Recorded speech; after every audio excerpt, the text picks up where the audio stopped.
एक गांव में एक किसान रहता था। वह रोज़ सुबह सुबह उठकर दूर झरने से साफ पानी लेने जाया करता था। इस काम के लिए वह अपने साथ 2 बड़े घड़े ले जाया करता था, जिन्हें वह एक डंडे में बांधकर अपने कंधे पर दोनों तरफ लटका कर लाया करता था। उनमें से एक घड़ा कहीं से थोड़ा सा फूटा था और दूसरा एकदम सही था। इसी वजह से रोज़ घर पहुंचते पहुंचते किसान के पास 1.5 घड़ा ही पानी बच पाता था। ऐसा होना नई बात नहीं थी। इसको 2 साल बीत चुके थे। सही घड़े को इस बात का बहुत घमंड था।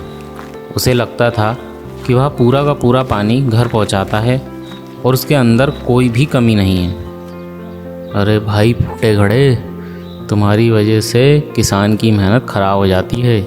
तुम आधा पानी ही घर पहुंचा पाते हो और मैं देखो पूरा का पूरा पानी घर पहुंचाता हूँ। वहीं दूसरी तरफ फूटा हुआ घड़ा इस बात से बहुत शर्मिंदा रहता था कि वह आधा पानी ही घर पहुंचा पाता है और किसान की मेहनत बेकार चली जाती है।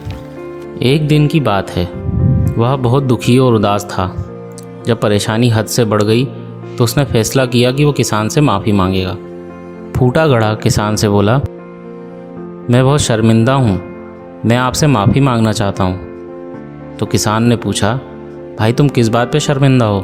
फूटे घड़े ने दुखी होते हुए कहा, शायद आप नहीं जानते, मैं एक जगह से फूटा हुआ हूँ। पिछले 2 सालों से मुझे जितना पानी पहुँचाना था मैं सिर्फ उसका आधा ही पहुँचा पाया हूँ। मेरे अंदर यह बहुत बड़ी कमी है।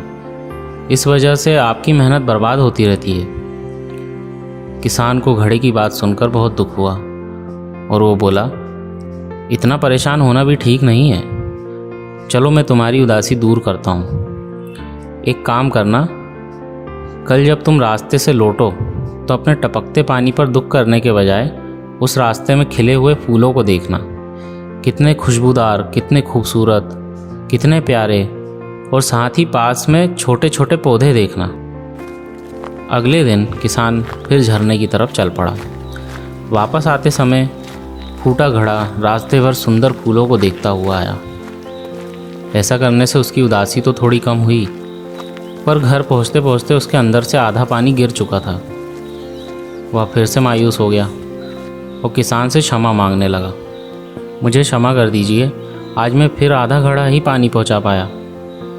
किसान बोला, शायद तुमने रास्ते पर ध्यान नहीं दिया।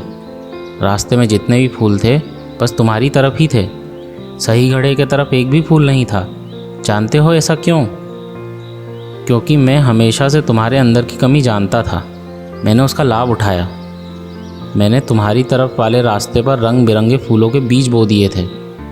तुम थोड़ा थोड़ा करके सींचते रहे और पूरे रास्ते को इतना खूबसूरत बना दिया। आज तुम्हारी वजह से ही मैं इन फूलों को भगवान को अर्पित कर पाता हूँ, अपना घर सुंदर बना पाता हूँ। तुम ही सोचो, अगर तुम जैसे हो ऐसे ना होते तो भला क्या मैं यह सब कुछ कर पाता?